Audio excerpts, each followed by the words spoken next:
اعوذ باللہ من الشیطان الرجیم، بسم اللہ الرحمن الرحیم۔ دعا کی فضیلت۔ دعا عبادت ہے۔ حضرت نعمان بن بشیر رضی اللہ کہتے ہیں کہ رسول اللہ صلی اللہ علیہ وسلم نے فرمایا دعا ہی عبادت ہے۔ پھر آپ صلی اللہ علیہ وسلم نے یہ آیت پڑھی کہ تمہارا رب کہتا ہے مجھ سے دعا مانگو میں تمہاری دعا قبول کروں گا۔ ترمذی، احمد، نسائی اور ابن ماجہ میں ہے یہ۔ تھوڑی دیر کے لیے سوچیں، یہ بات ہم نے پڑھ لی، کتنی آسانی کے ساتھ ہم نے اس کو پڑھ لیا کہ نبی صلی اللہ علیہ وسلم نے جو آیت پڑھ کے سنائی کہ تمہارا رب کہتا ہے مجھ سے دعا مانگو میں تمہاری دعا قبول کروں گا۔ تھوڑی دیر کے لیے سوچیں کہ اگر آپ سے کوئی یہ بات کہے کہ میں آپ کی اس وقت، آپ جو بھی مجھ سے چاہیں آپ مانگیں، جو کہیں، آپ کی جو حاجت ہے، جو ضرورت ہے، کوئی بھی آپ کا کام ہے جو اٹکا ہوا ہے، ایسا جو کام جو ہو نہیں رہا، آپ مجھے بتائیں، میں آپ کو کر کے دوں گی۔ ابھی میں آپ کو، آپ بتائیں، میں آپ کو کر کے دیتی ہوں، میں حاضر ہوں۔ کیسا لگے گا آپ کو؟ بہت اچھا لگے گا نا ہمیں۔ ہم دنیا میں ہمیں کوئی کہتا ہے تو ہم کتنا، ہمارا اندر ایک ہماری خون بڑھ جاتا ہے اور ہمارے اندر ایک بہت زیادہ یہ تسلی ہو جاتی ہے کہ اس نے اب کہہ دیا، اتنی بڑی بات اس نے کہہ دی تو میرا یقیناً کام ہو جائے گا۔ تو وہ رب جو پوری کائنات کا رب ہے، ہر چیز کا چلانے والا ہے، جب وہ آپ سے خود کہہ رہا ہے کہ مجھ سے مانگو میں تمہاری دعا قبول کروں گا، پھر بھی ہمیں اس بات پہ کیوں ایسے یقین نہیں آتا جیسا ہمیں ہونا چاہیے؟ تو جب بھی دعا مانگیں تو میں چاہوں گی کہ آپ یہ بات اپنے ذہن میں بار بار دہرائیں۔ جب بھی آپ اپنی دعا کا ذکر اللہ کے آگے کریں تو یہ بات آپ کے اندر ایکو ہونی چاہیے کہ اللہ کہتا ہے کہ مجھ سے دعا مانگو میں تمہاری دعا کو قبول کروں گا، تو پھر وہ کرے گا۔ تو اللہ کو پتہ ہے کہ اللہ تعالیٰ کب کریں گے۔ ہم اس میں، یہ ہمارا مسئلہ نہیں ہے۔ اللہ تعالیٰ اس وقت اس دعا کو قبول کریں گے جس وقت آپ کو سب سے زیادہ ضرورت ہوگی اور جس وقت وہ دعا آپ کو سب سے زیادہ فائدہ دے گی۔ آپ چاہتی ہیں کام ابھی ہو، اللہ کو پتہ ہے کہ اگر یہ کام ابھی ہو گیا تو آپ کا نقصان ہے اس میں، تو پھر اللہ تعالیٰ وہ کام آپ کے لیے کبھی نہیں کریں گے اس وقت، اور پھر اللہ تعالیٰ اس چیز کو ڈیلے کریں گے اور آپ کو اس وقت دیں گے جو وقت آپ کے لیے سب سے بیسٹ ہوگا۔ تو یہ بات ہمیں یاد رکھنی چاہیے، اسی لیے ہم یہ پڑھ رہے ہیں تاکہ ہم ان سے سبق سیکھ سکیں۔ دعا اللہ کے نزدیک بہت ہی عظمت والا عمل ہے۔ اس کے بارے میں حضرت ابو ہریرہ رضی اللہ کہتے ہیں کہ رسول اللہ صلی اللہ علیہ وسلم نے فرمایا اللہ کے نزدیک دعا سے زیادہ عظمت والا کوئی عمل نہیں۔ ترمذی کی روایت ہے، اور یہ وہ کام ہے جس کے لیے آپ کو باوضو ہونے کی بھی ضرورت نہیں ہے۔ قرآن پڑھنے کے لیے آپ کو وضو چاہیے، نماز پڑھنے کے لیے آپ کو وضو چاہیے۔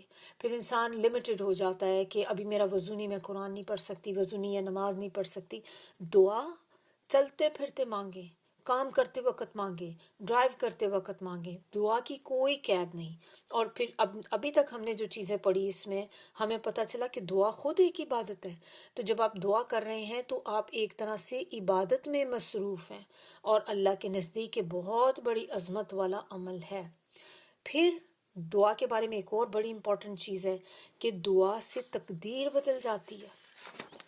حضرت سلمان فارسی کہتے ہیں کہ رسول اللہ صلی اللہ علیہ وسلم نے فرمایا تقدیر کو دعا کے علاوہ کوئی چیز نہیں بدل سکتی، اور عمر میں نیکی کے علاوہ کوئی چیز اضافہ نہیں کر سکتی۔ ترمذی کی روایت ہے۔ اب یہاں سے ہمیں ایک اور بات پتہ چل رہی ہے۔ ایک تو ہمیں یہ پتہ چلا کہ انسان کی تقدیر، ہم کہتے ہیں نا کہ بس جو تقدیر میں لکھ دیا گیا وہ ہو کے رہنا ہے، لیکن اس حدیث سے ہمیں پتہ چل رہا ہے کہ دعا تقدیر کو بدل سکتی ہے، اور انفیکٹ یہ واحد چیز ہے جو تقدیر کو بدل سکتی ہے۔ اور دوسری چیز کہ اگر ہم چاہتے ہیں کہ ہماری عمر میں اضافہ ہو، کیونکہ یہ دو چیزوں کے بارے میں ہمیں پتہ ہے کہ انسان کی عمر بھی نہیں بڑھتی، انسان کی تقدیر بھی نہیں بدلتی۔ ایک اوورال تو یہی ہماری تھنکنگ ہے نا اس کے بارے میں کہ یہ دو چیزیں نہیں بدل سکتی، لیکن یہاں پر وہ پتہ چلا کہ دعا ایسی چیز ہے جو تقدیر کو بدل دے گی، اور اگر آپ عمر میں اضافہ چاہتے ہیں تو پھر نیکیاں کریں زیادہ سے زیادہ، کیونکہ نیکی کے علاوہ کوئی چیز عمر میں اضافہ نہیں کر سکتی۔ پھر دعا جو ہوتی ہے یہ نازل شدہ، یعنی کہ جو نازل ہو چکی آزمائشیں آپ پر، جو فتنے، جو ٹیسٹ کلیمٹیز آپ کے اوپر آ چکی اور جو آنے والی ہیں، ابھی فیوچر میں آئیں گی یا اتر رہی ہیں، ان سب آفات کے لیے فائدہ مند ہے۔ رسول اللہ صلی اللہ علیہ وسلم نے فرمایا دعا نازل شدہ آفات اور وہ آفات جو ابھی تک نازل نہیں ہوئی سب کے لیے نفع بخش ہے، لہٰذا اے اللہ کے بندوں دعا ضرور کیا کرو۔ اللہ تعالیٰ جسے اپنی رحمت سے نوازنا چاہتے ہیں اس کو دعا کی توفیق عنایت فرما دیتے ہیں۔ رسول اللہ صلی اللہ علیہ وسلم نے فرمایا جس شخص کے لیے دعا کا دروازہ کھولا گیا، یعنی کہ اس کو دعا کی توفیق دی گئی، اس کے لیے گویا رحمت کے دروازے کھول دیے گئے، اور جو چیز اللہ سے مانگی جاتی ہے ان میں سب سے زیادہ اللہ کے نزدیک پسندیدہ چیز عافیت ہے۔ اب دیکھیں کتنی امپورٹنٹ چیز ہے یہ کہ اگر آپ دعا مانگ رہے ہیں، ہم کیسے آرام سے کہہ دیتے ہیں میری تو دعا ہی قبول نہیں ہوتی، دعا مانگتی ہوں میری دعا نہیں قبول ہوتی، پتہ نہیں کیوں نہیں ہوتی۔ تو ہم کبھی کسی کو دعا کا کہہ رہے ہوتے ہیں، کبھی کسی کو کہہ رہے ہوتے ہیں کہ آپ میری طرف سے دعا کر دیں، آپ میرے لیے دعا کریں، اللہ تعالیٰ قبول کر لے، میری پریشانی دور کر دے۔ جس نے دعا مانگ لی، ہاتھ اٹھا لیے، دل سے دعا مانگ لی، تو اس کا مطلب کہ یہ اللہ نے اس کو توفیق دی ہے کہ وہ دعا مانگے، مجھ سے مانگے اور میں اس کی دعا کو قبول کروں۔ تو یہ ایک طرح سے اللہ نے اس بندے کے لیے اپنی رحمت کے دروازے کھول دیے۔ اب وہ رحمت کیسی ہوگی یہ ہمیں نہیں پتا، اللہ کو پتہ ہے کہ اللہ کی رحمت کس کس طرح سے انسان کے اوپر آ سکتی ہے۔ اب آپ سوچیں کہ آپ اللہ رحم کرے کوئی بندہ جانے لگا ہے اور اس کا آگے جا کے ایکسیڈنٹ ہونا ہے، اس کے لیے لکھی ہوئی ہے یہ چیز کہ آج اس کا ایکسیڈنٹ ہوگا، بہت برا ایکسیڈنٹ۔ اگر اللہ تعالیٰ اس کو وقت سے پہلے بچا لے کسی وجہ سے تو کیا یہ اللہ کی رحمت ہوگی یا نہیں؟ سب سوچیں اپنے اپنے اندر۔ بلکہ یہ اللہ کی بہت بڑی رحمت ہوگی کہ اگر اللہ تعالیٰ آپ کو اس آنے والی مصیبت سے بچا لیں، چونکہ ہم نے وہ ایکسیڈنٹ ہوتا نہیں دیکھا، ہم پہلے ہی بچ گئے، تو ہمیں پتہ بھی نہیں کہ اللہ نے ہمیں کن کن چیزوں سے بچا لیا ہے۔ تو یہ بات ہمیں سوچنی ہے کہ اللہ کی رحمت جو ہم دعا کرتے ہیں اس دعا کی وجہ سے اللہ تعالیٰ بہت سی ایسی ہمارے اوپر جو آزمائشیں آنے والی ہوتی ہیں جو ابھی تک آئی نہیں ہیں، کہ اللہ تعالیٰ آپ تک پہنچنے سے پہلے ہی ان چیزوں کو آپ سے دور کر دیتے ہیں، اور وہ چونکہ ہمیں نظر نہیں آ رہی تو ہم سمجھتے ہیں جو ہمیں تو دعا قبول ہی نہیں ہوئی، ہمیں تو کوئی دعا کا بدلہ ہی نہیں ملا، ہمیں میرے کیسے مجھے پتہ چلے میری دعا قبول ہو گئی کہ نہیں ہو گئی۔ تو اب اس اتنی سی بات پہ تو ہمیں اللہ کے اوپر ہونا چاہیے کہ میرا اللہ کبھی بھی کسی کے ساتھ زیادتی نہیں کرتا اور ہر فیصلے میں اللہ کی حکمت ہے، بس اس سے زیادہ ہم نے کچھ بھی نہیں سوچنا۔ دعا کرنے والے کو اللہ تعالیٰ کبھی محروم نہیں رکھتے۔ جو بندہ دعا کرتا ہے نا اللہ تعالیٰ اس کو کچھ نہ کچھ ضرور دیتے ہیں۔ دعا کی 3 کنڈیشنز ہوتی ہیں، 3 چیزیں ہوتی ہیں دعا کے ساتھ جب آپ دعا کرتے ہیں کسی چیز کے لیے۔ پہلی چیز اس میں کیا ہوتی ہے کہ اللہ تعالیٰ آپ کو وہ چیز ایز اٹ از دے دیتے ہیں جیسے آپ نے مانگی تھی۔ پھر یہ بھی ہوتا ہے کہ وہ چیز آپ کو نہیں ملی، تو دوسری کنڈیشن اس میں کیا ہوگی کہ اللہ کو پتہ ہے کہ یہ چیز اگر میں اس بندے کو دے دوں گا جس کا یہ تقاضا کر رہا ہے مجھ سے، یہ اس کے لیے نقصان دہ ہے، آگے جا کر اس کو تکلیف پہنچائے گی، پھر اللہ تعالیٰ وہ چیز آپ کو نہیں دیں گے۔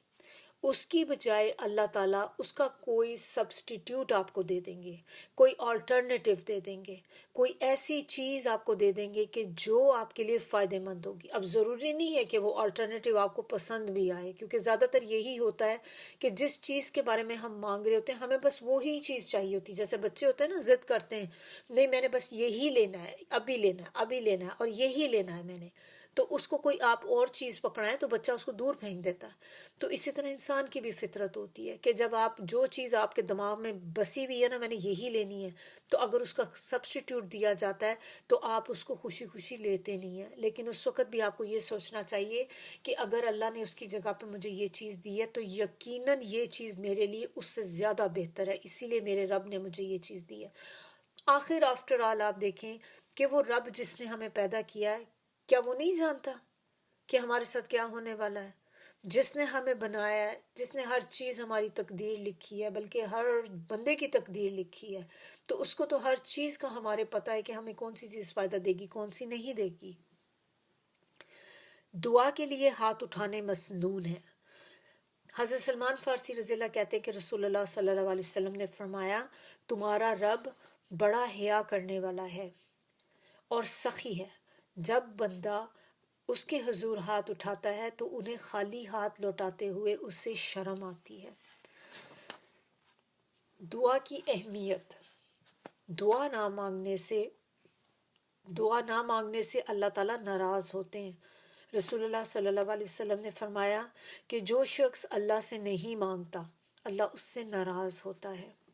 اب ہم دیکھتے ہیں کہ دعا کی ہم نے امپورٹنس تو دیکھی، تھوڑی سی چیز اب ہم آگے دیکھتے ہیں کہ دعا کے آداب کیا ہوتے ہیں، ایٹیکیٹس کیا ہیں دعا کے۔ دعا مانگنے سے پہلے اللہ تعالیٰ کی حمد و ثنا اور پھر نبی اکرم صلی اللہ علیہ وآلہ وسلم پہ درود بھیجنا چاہیے۔ اور اس کا ذکر جو ہے کہ نبی صلی اللہ علیہ وسلم نے فرمایا کہ اے نمازی، تو نے دعا مانگنے میں جلدی کی۔ جب ایک صحابی جو تھے، وہ مسجد میں داخل ہوئے، انہوں نے نماز پڑھی اور ڈائریکٹلی دعا مانگنے شروع کر دی اور کہا کہ یا اللہ مجھے معاف فرما، مجھ پہ رحم کر۔ تو پھر آپ صلی اللہ علیہ وسلم نے یہ بات اس کو کہی کہ ایسا اے نمازی، تو نے دعا مانگنے میں جلدی کی۔ جب نماز پڑھ چکو اور دعا کے لیے بیٹھو تو اللہ کی شایان شان حمد و ثنا کرو، پھر مجھ پہ درود بھیجو اور اس کے بعد اپنے لیے دعا کرو۔ اور اسی طرح کہتے ہیں کہ پھر ایک دوسرا آدمی آیا اور اس نے نماز پڑھی اور اس نے نماز کے بعد اللہ کی حمد و ثنا کی، نبی اکرم صلی اللہ علیہ وآلہ وسلم پہ درود بھیجا، تو رسول اللہ صلی اللہ علیہ وسلم نے فرمایا، اے نمازی دعا کر، تیری دعا قبول کی جائے گی۔ تو اس سے ہمیں پتہ چلتا ہے کہ اگر آپ چاہتے ہیں کہ آپ کی دعا قبول ہو، پھر ہمیں یہ بھی دیکھنا چاہیے کہ کیا ہمارے ایٹیکیٹس ہیں ایسے، ہم دعا اس طریقے سے مانگتے ہیں یا ہم بھی ایک دم سے نماز کے بعد فوراً دعا کی لسٹ اپنی شروع کر دیتے ہیں۔ تو اگر نہیں ہمیں پتہ، ہم نہیں ایسے کرتے تھے، تو اب آج کے بعد ہم جب بھی دعا مانگیں گے تو دعا سے پہلے، چاہے آپ چلتے پھرتے ہی دعا مانگ رہے ہوں، پہلے کوشش کریں کہ آپ اس وقت ایک اللہ تعالیٰ کے اوپر کوئی بھی حمد و ثنا کریں، اللہ پہ حمد کریں اور نبی صلی اللہ علیہ وسلم کے اوپر درود پاک بھیجیں اور اس کے ساتھ پھر آپ دعا کریں اللہ تعالیٰ سے۔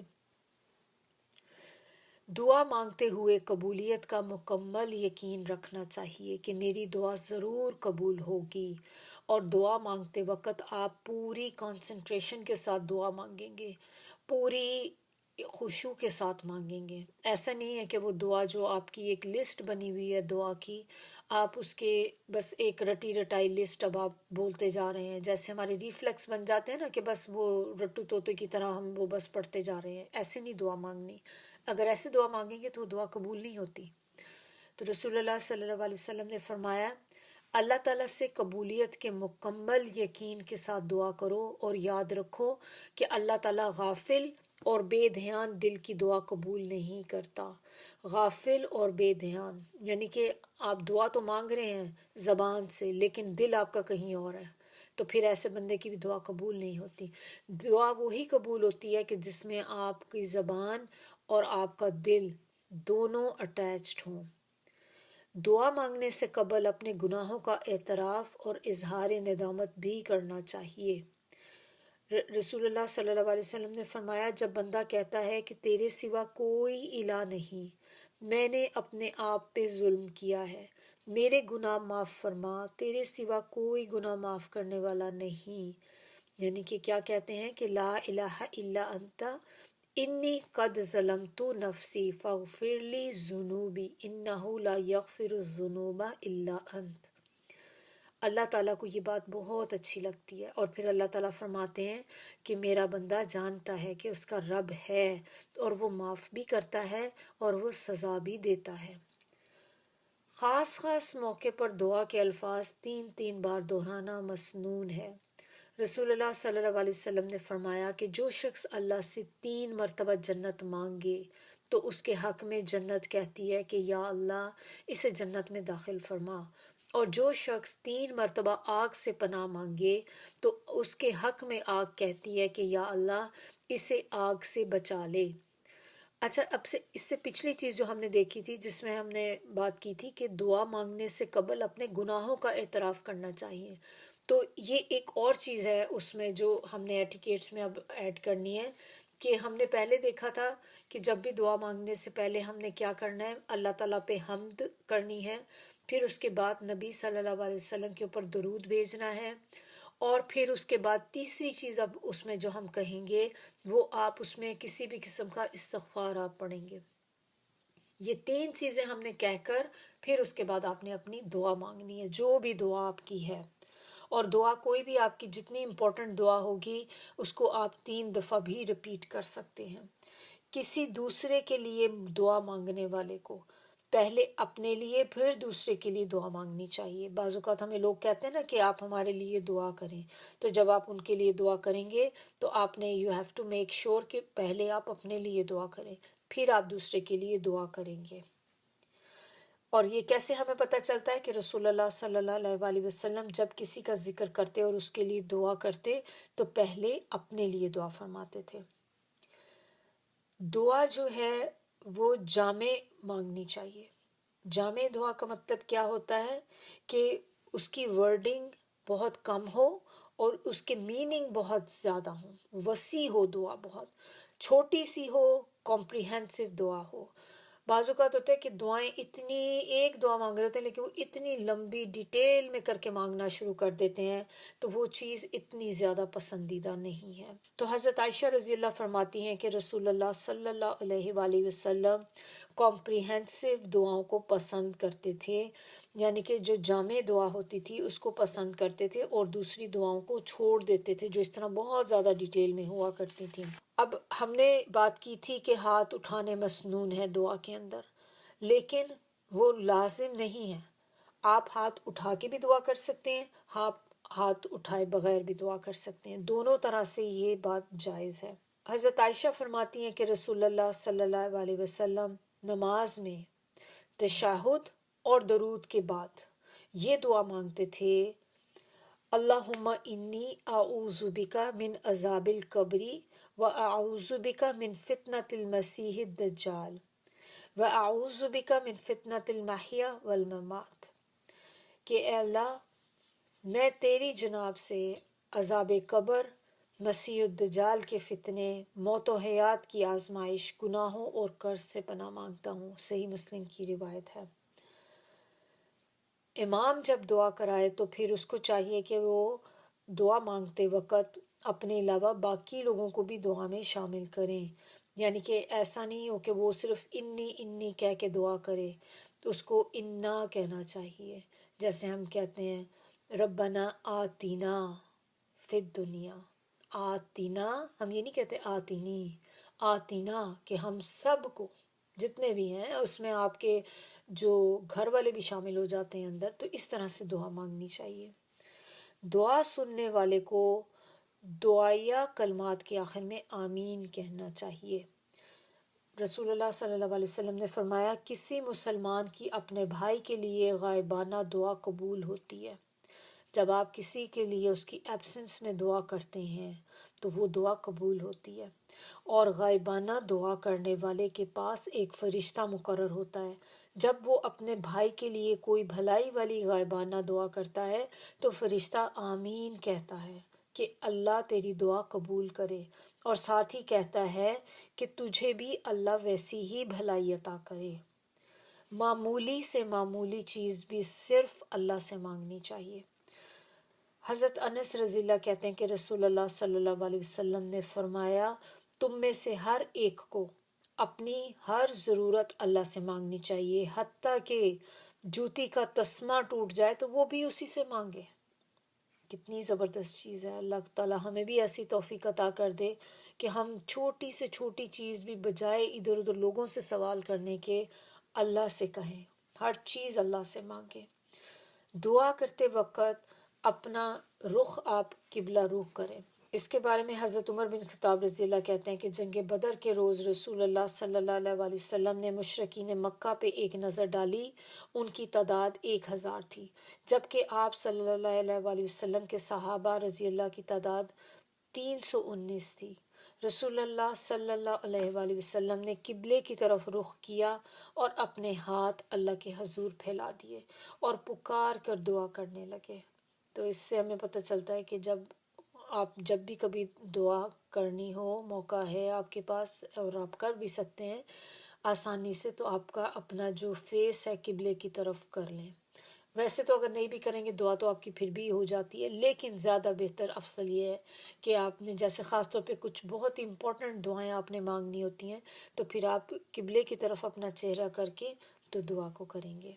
سبحانک اللہم و بحمدک، نشہد ان لا الہ الا انت، نستغفرک و نتوب الیک۔